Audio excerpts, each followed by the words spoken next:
Hello दोस्तों, नमस्कार। मैं सोनमर्ग आपका स्वागत करता हूं अपने प्यारे यूट्यूब चैनल बिहार और पाठशाला में। उम्मीद करता हूं आप लोग बढ़िया होंगे, स्वस्थ होंगे, अपनी पढ़ाई को बढ़िया तरीके से करेंगे। तो दोस्तों, आज हम इस वीडियो में आपको बताने वाले हैं इलेक्ट्रॉनिक विन्यास निकालने के लिए। अगर आपको इलेक्ट्रॉनिक विन्यास से कोई सा भी डाउट है, आज इस वीडियो के बाद आपका एक डाउट क्लियर हो जाएगा, कोई सा भी डाउट आपका नहीं बचेगा। पूरा कॉन्सेप्ट आपको यहाँ पर समझाएंगे बहुत ही आसानी तरीके से, तो वीडियो में शुरू से अंत तक बने रहिएगा। और जानते हैं, इसमें इलेक्ट्रॉनिक विन्यास निकालने के लिए आपको, अगर आप 10वीं कक्षा में पढ़ते हैं, तो आपको परमाणु संख्या 1 से लेकर के 20 तक, तत्वों के नाम और परमाणु संख्या और उसका संकेत याद होना चाहिए। उसके बाद आप बहुत ही आसानी तरीके से बना सकते हैं। तो आइए अब हम लोग जानते हैं कि इलेक्ट्रॉनिक विन्यास किसे कहते हैं। इलेक्ट्रॉनिक विन्यास किसे कहते हैं? तो इलेक्ट्रॉनिक विन्यास का मतलब होगा कि कोई सा भी तत्व, जैसे देखिए कार्बन हो गया, तो कोई सभी तत्व में उपस्थित इलेक्ट्रॉन को क्या करना है, उसको सेल में बांटना है, उसे बोलते हैं इलेक्ट्रॉनिक विन्यास। इलेक्ट्रॉनिक विन्यास कैसे कहते हैं? तो किसी भी तत्व में उपस्थित इलेक्ट्रॉन को विभिन्न सेलों में बांटने की प्रक्रिया को इलेक्ट्रॉनिक विन्यास कहते हैं। जैसे यहाँ देखिए कार्बन की परमाणु संख्या 6, यानी कि इसमें प्रोटॉन भी 6 और इलेक्ट्रॉन भी क्या है 6। तो इसमें 6 इलेक्ट्रॉन को देखिए बांट दिए गए, कुछ इलेक्ट्रॉन को ए सेल में रखा गया, कुछ इलेक्ट्रॉन को पी सेल में रखा गया, तो इसको क्या किया, सेल में बांट गया। सेल में बांटने की प्रक्रिया को क्या कहते हैं, इलेक्ट्रॉनिक विन्यास कहते हैं। अब आपको यहाँ से याद रखना कि सेल 4 प्रकार के होते हैं। सेल कितने प्रकार के होते हैं? 4 प्रकार के, एस पी डी एफ, यानी कि S cell, P cell, D cell और एफ सेल। तो यही चारों सेल में जो है टोटल 118, अभी तक 118 तत्वों का खोज हो चुका है। 118 तत्वों को इन्हीं चारों सेल में बांटा गया। सेल में कितना इलेक्ट्रॉन रहेगा, सबका एक कैपेसिटी होता है। जैसे ए सेल है तो उसमें ज्यादा 2 इलेक्ट्रॉन रख सकते हैं, उससे ज्यादा इलेक्ट्रॉन नहीं रख सकते। अगर उससे ज्यादा हुआ तो हमको जाना पड़ेगा पी सेल में। पी सेल में कितने इलेक्ट्रॉन रख सकते हैं? 6 इलेक्ट्रॉन को रख सकते हैं। उससे ज्यादा हुआ तो फिर हमको जाना पड़ेगा डी सेल में। डी सेल में 10 इलेक्ट्रॉन को रख सकते हैं। उसके बाद उससे भी ज्यादा हो गया तो चल जाना है एफ सेल में। इतना में जो है आपका पूरा तत्व का इलेक्ट्रॉनिक विन्यास आसानी से आप निकाल सकते हैं। अब आपको इसका क्रम याद रखना है कि सबसे पहले कौन आएगा, तो सबसे पहले आएगा 1s, उसके बाद आएगा 2s, उसके बाद ये वाला कटा है तो ये हो गया 2p, यानी सबसे पहले 1s, उसके बाद 2s, उसके बाद 2p, उसके बाद 3s। फिर यहां से देखिए ये जो है लाइन ऐसे गुजरा है, सबसे पहले ये कटा, उसके बाद ये कटा, ये कटा, उसके बाद ये कटा, उसके बाद ये, यानी पहले ये आएगा, उसके बाद ये आएगा, उसके बाद ये आएगा। ऐसे यहां पर आपको क्रम याद रखना है। अगर आप ये सब नहीं याद रखना चाहते हैं तो बस खाली ऐसे आप याद रखिएगा कि सबसे पहले हमको लिखना है 1s, ये देखिए 1s, उसके बाद लिखना है 2s, उसके बाद लिखना है 2p, उसके बाद लिखना है 3s, उसके बाद 3p और उसके बाद 4s। इतना में जो है आप कैल्शियम तक बहुत ही आसानी से बना सकते हैं। उसके बाद बनाने के लिए जो है दूसरा हम आपको ट्रिक भी बताएंगे कि ये सब का कैसे निकालना है। सबसे पहले क्या करना है कि आपको ये याद रखना है, इस क्रम को बस खाली आप याद रख लीजिए, इसको आप याद कर लीजिएगा।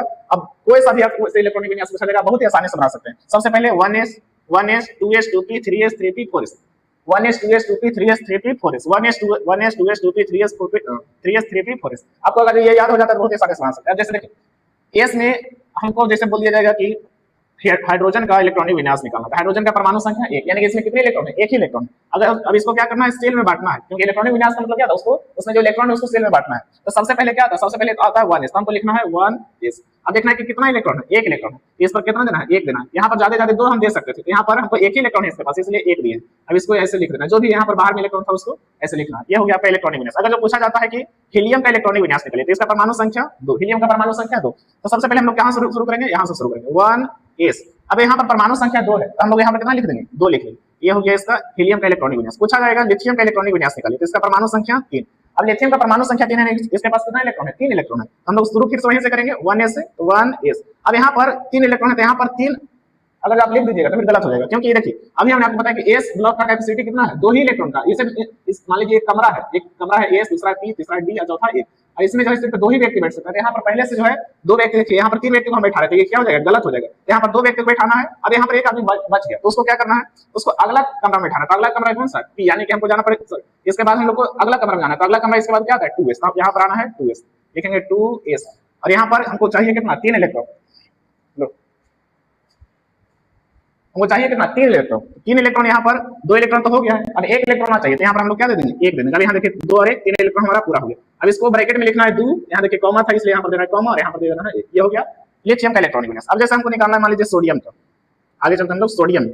अच्छा आपको आप पहले शुरू से बताते हैं। मान लीजिए हमको निकालना है बेरिलियम का, तो परमाणु संख्या 4।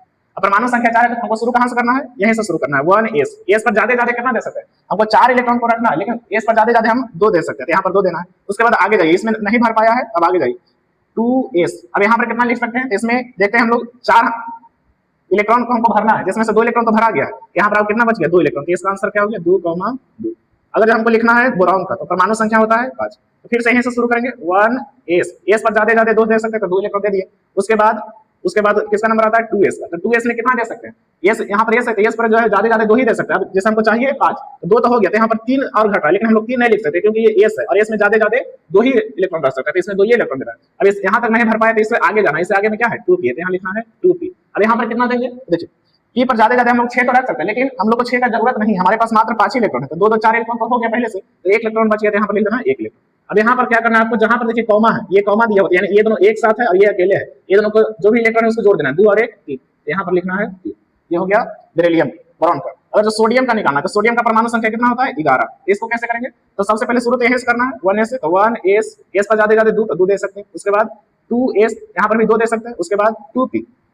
अब हमको चाहिए कितना 11, यहाँ पर हमको 11 इलेक्ट्रॉन भरना है। पहला कमरे में एस वाला कमरे में 2 इलेक्ट्रॉन डाल सकता है, तो 2 यहाँ पर भर दिए, 2 यहाँ पर भर दिए, 2 2 4। अब कितना इलेक्ट्रॉन बच रहा है 7 इलेक्ट्रॉन बच रहा है। तो 7 इलेक्ट्रॉन यहाँ पर अगर हम भरेंगे तो फिर ये क्या है गलत, क्योंकि ये जो है पी ब्लॉक है यानी कि पी कमरा है, और पी कमरा में ज्यादा कितना इलेक्ट्रॉन भर सकता है 6 इलेक्ट्रॉन भर सकता है। यहाँ पर 7 इलेक्ट्रॉन नहीं भरना बल्कि कितना इलेक्ट्रॉन भरना है 6 इलेक्ट्रॉन। अब हम लोग इसके आगे, अब यहाँ तक जो अभी तक पूरा ना, हमको 11 को भरना था, 2 2 4 6 10 को तो हो गया, 1 इलेक्ट्रॉन बच रहा है, तो इससे भी हम लोग आगे जाएंगे। इससे आगे क्या है 3s, यहाँ पर हम लोग लिखेंगे 3s, और यहाँ पर देखेंगे कितना चाहिए हमको 11 चाहिए, तो 2 2 4 6 10 तो हो गया, यहाँ पर कितना देना पड़ेगा 1 देना पड़ेगा। अब इसका इलेक्ट्रॉनिक विन्यास जो है शॉर्ट में आपको लिखना है, तो इसे लिखना है 2 कॉमा कॉमा जो यहाँ पर है यानी एक अकेले हो गया, ये दोनों एक साथ है क्योंकि यहाँ देखिए कॉमा यहाँ भी कॉमा है, ये दोनों को जोड़ना है 2 और 6 8, और ये हो गया 1, ये हो गया इसका आंसर।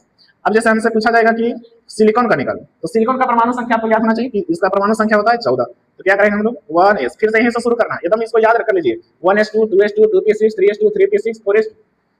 यहाँ पर हम लोग देंगे 1s2, उसके बाद 2s2, उसके बाद 2p6 तो 2p6, उसके बाद 3s, हमको चाहिए कितना 14 चाहिए। तो देखिए 2 2 4 6 10 तो हो गया, 4 अब घट रहा है, यहाँ पर हम लोग 4 लिख सकते हैं, 4 नहीं लिख सकते क्योंकि ये एस है, और एस में ज्यादा 2 ही लिख सकते हैं, यहाँ पर 4 नहीं लिखना है बल्कि 2 लिखना है। अब यहाँ तक हमको 14 चाहिए, तो जिसमें से 12 तो हो गया, 2 और चाहिए, तो अभी तक नहीं हुआ तो इसके भी आगे बढ़ जाइए 3s का आगे क्या है 3p, तो यहाँ पर लिखना है 3p और यहाँ पर देना है 2। अब इसको ये 14 हो गया, देखिए 2 2 4 6 10 10 2 12 2 14। अब इसको लिखना है ब्रैकेट में, तो 2 ये दोनों कॉमन है तो दोनों एक साथ जुटेगा 2 और 6 8, उसके बाद ये दोनों 2 और 2 4, ये हो गया इसका इलेक्ट्रॉनिक विन्यास। अब जैसे हमको निकालना है कैल्शियम का, तो कैल्शियम का परमाणु संख्या 20, कैल्शियम का परमाणु संख्या 20, कैल्शियम तो बता दिए, चलिए इसको पोटेशियम का बताते हैं, पोटेशियम का परमाणु संख्या 19। अब इसको लिखना है तो शुरुआत वहीं से करना है, सबसे पहले 1s, s पर ज्यादा 2 दे सकते हैं, उसके बाद 2s आता है, s पर ज्यादा 2 दे सकते हैं, उसके बाद 2p आता है, तो 2p पर ज्यादा कितना दे सकते हैं 6 दे सकते हैं, 6 दे दिए। उसके बाद 3s आता है, तो 3s है, s पर ज्यादा कितना दे सकते हैं 2 दे सकते हैं। आपको ध्यान ये रखना है कि आपको भरना कितना 19 इलेक्ट्रॉन को ही भरना है, यहाँ से 2 2 4 6 10 और 12 इलेक्ट्रॉन तो हो गया, 7 इलेक्ट्रॉन को भी आप भरना है। यहाँ तक तो नहीं भाई, अब इसका आगे बढ़ना पड़ेगा, 3s का आगे जाते हैं तो 3p आता है, तो 3p 7 इलेक्ट्रॉन को हमको आप भरना था, तो यहाँ पर 7 नहीं लिख सकते क्योंकि p है, p पर ज्यादा 6 ही लिख सकते हैं। अब यहाँ तक नहीं हुआ तो इसका भी आगे जाना है, तो इसके आगे जाएंगे तो क्या है 4s, यहाँ लिखना है 4s, और यहाँ पर पावर में कितना देना है, ऊपर में s देना है 2 2 4 6 10 2 12 6 18 हो गया, यहाँ पर 1 ही देना है, ये हो गया इसका इलेक्ट्रॉनिक विन्यास। इसको लिखना है 2, ये दोनों एक साथ है, कॉमा यहाँ है कॉमा यहाँ, यानी ये दोनों एक साथ है, 2 और 6 8, इसी प्रकार ये हो गया 2 और 6 8, यहाँ पर ये 1 अकेले हो गया, ये हो गया इसका इलेक्ट्रॉनिक विन्यास। तो इसी प्रकार यहाँ पर हमने 1 से लेकर के 20 तक इलेक्ट्रॉनिक विन्यास निकाल दिया है। आप लोग क्या कीजिएगा, पहले आप लोग खुद से बनाइएगा, उसके बाद यहाँ से मिलान कर लीजिएगा कि आपने जो बनाया वो सही बनाया या नहीं। उसके बाद हम लोग चलते हैं कि 21 से अगर जो आगे आ गया तो फिर कैसे निकालना है। तो 21 से निकालने के लिए क्या करना है, 21 से निकालना है तो एक होता है नोबेल गैस, जिसको ग्रुप 18 में रखा गया है। अब इसी चैप्टर में पढ़ना है, तत्वों का वर्गीकरण जब पढ़िएगा तो उसमें एक होता है ग्रुप 18, तो ग्रुप 18 में 18 तत्व हैं। टोटल ग्रुप 18 में कितने तत्व है 18 तत्व। ग्रुप 18 में टोटल ये तत्व है, helium, neon, argon, krypton, xenon और रेडॉन। इसका परमाणु संख्या 2, अगर इसका परमाणु संख्या अगर आपको याद नहीं रहता तो इसका भी ट्रिक होता है, पहले 8 जोड़ना है तो 2 8 10, फिर 18 जोड़ दीजिए, 8 जोड़ दीजिए तो यहाँ हो जाएगा 18, फिर 18 जोड़ दीजिए तो 36, फिर 18 जोड़ दीजिए तो 54, फिर 32 जोड़ दीजिएगा तो हो जाएगा 86। ये हो गया इसका परमाणु संख्या।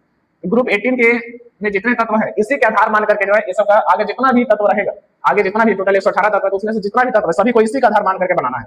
जैसे यहाँ 21 से लेकर 30 तक लिखना है, तो देखना है कि 21 जो है 21 से जस्ट पहले कौन है, 21 से जस्ट पहले कौन है, जैसे 21 से जस्ट पहले कौन है आर्गन, 21 से जस्ट पहले आर्गन है। तो ये सब जितना भी प्रश्न बनाना है वो सबको हमको किसका आधार मान लेकर बनाना है, आर्गन को आधार मानना है। अगर पूछेगा कि सोना का संकेत निकले तो सोना का परमाणु संख्या कितना था 79, तो 79 है तो किसका हम लोग आधार मानेंगे 79 है, तो 79 से ठीक पहले कौन है, 79 से ठीक पहले है जेनॉन यानी कि 1 से, तो इसका हम लोग आधार मानेंगे। अब इसका निकालना कैसे, तो देखिए हम लोग इसमें आधार किसका मानेंगे, आर्गन को आधार मानेंगे। आर्गन का परमाणु संख्या कितना होता है 18, ठीक है। टोटल 21 इलेक्ट्रॉन था, 18 इलेक्ट्रॉन को हमने पहले ही बांट दिया। अब इसको क्या करना है, बचा 3 इलेक्ट्रॉन, तो 3 इलेक्ट्रॉन के लिए क्या करना है आपको, ये एक ट्रिक होता है, इसको याद रखना है 4s2, ये सभी में रहेगा, 4s2 कॉमन है सभी में रहेगा। यहाँ पर बस खाली भरते जाना है 3d, यहाँ पर कितना चाहिए 3 इलेक्ट्रॉन चाहिए, यहाँ पर लिखना है 1, 4s2 सभी के अंतिम में लगा दीजिएगा, फिर जितना इलेक्ट्रॉन घटेगा यहाँ पर लिख लीजिएगा। जैसे अब टाइटेनियम का लिखना है, इसका हो जाएगा Ar यानी आर्गन 18, 4s2 कितना हो जाएगा, यहाँ पर 3d चाहिए कितना 22, 22 में से 18 हो गया, 18 2 20 हो गया, तो 2 आप घटाते यहाँ लिख देना है 2। अगर वेनेडियम का लिखना है तो Ar यानी आर्गन 18, यहाँ हो जाएगा 3d 3, 4s2, s पर ज्यादा 2 ही दे सकते हैं, d पर ज्यादा कितना दे सकते हैं, तो d पर हम लोग 10 तक दे सकते हैं, तो 10 इलेक्ट्रॉन ऐसे करिएगा, यहाँ पर हो जाएगा d4 हो जाएगा यानी कि आर्गन 18, 3D4 और 4s1। इसमें 1 क्यों हो गया? क्योंकि ये अपवाद हो रहा है, तो इसलिए आपको ये याद रखना पड़ेगा कि ये अपवाद है।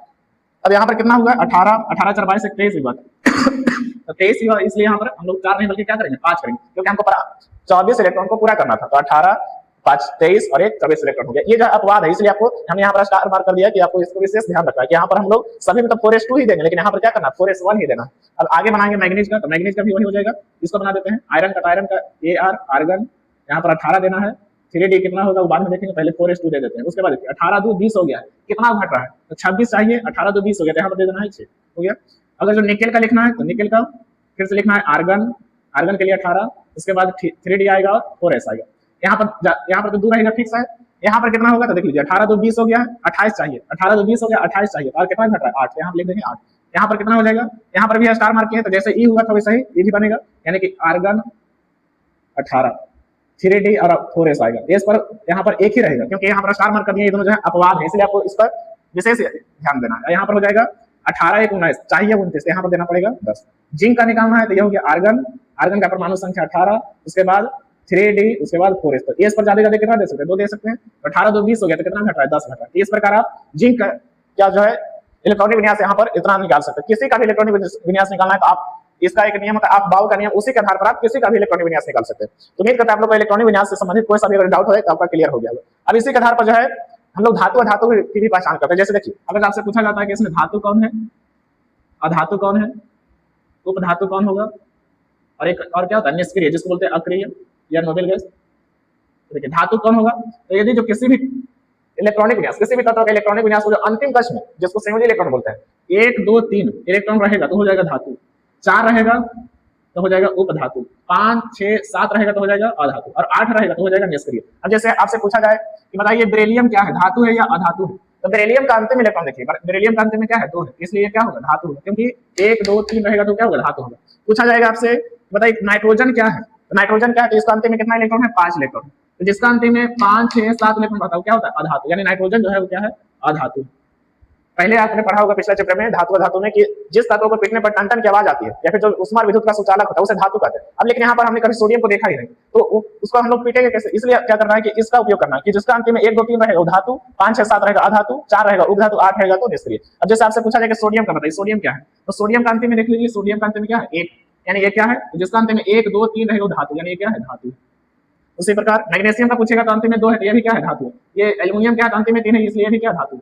ये क्या हो जाएगा? सिलिकॉन, तो सिलिकॉन का अंतिम में कितना है? 4 है, जिसका अंतिम में 4 होता है उसको क्या कहते हैं? उपधातु कहते हैं। आर्गन अगर आपसे पूछा जाए, आर्गन का परमाणु संख्या 18, यानी कि अंतिम में कितना इलेक्ट्रॉन है? 8 इलेक्ट्रॉन, तो जिसका अंतिम 8 होता है उसको बोलते हैं निष्क्रिय। आर्गन एक निष्क्रिय गैस है। तो इस प्रकार आप किसी भी तत्व का उसका प्रकृति के बारे में भी पहचान सकते हैं कि कौन धातु होगा कौन अधातु होगा। और इसका कुछ अपवाद भी होता है, जैसे देखिए हाइड्रोजन हो गया और हीलियम, ये दोनों जो है होना चाहिए था अंतिम में, देखिए 1 है और अंतिम में 2 है तो होना चाहिए था अधातु, लेकिन ये दोनों का दोनों जो है अधातु है। ये चेंज कैसे हो गया? क्योंकि ये अपवाद है, ये अपवाद है जिसमें जो अधातु का गुण पाया जाता है, इसलिए इसको धातु कहते हैं। उसी प्रकार कार्बन भी अगर आपसे पूछा जाए तो ये भी हो जाएगा अधातु। कार्बन क्या होगा? अधातु। बाकी सब जैसे इस नियम के अनुसार जैसे बनता है वैसे बना लेना धातु अधातु। बस खाली ये 3 आपको याद रखना है, हाइड्रोजन क्या है? अधातु, हीलियम क्या है? अधातु, और कार्बन भी क्या है? अधातु। बाकी सारा का सारा जो है इस नियम से बन जाएगा।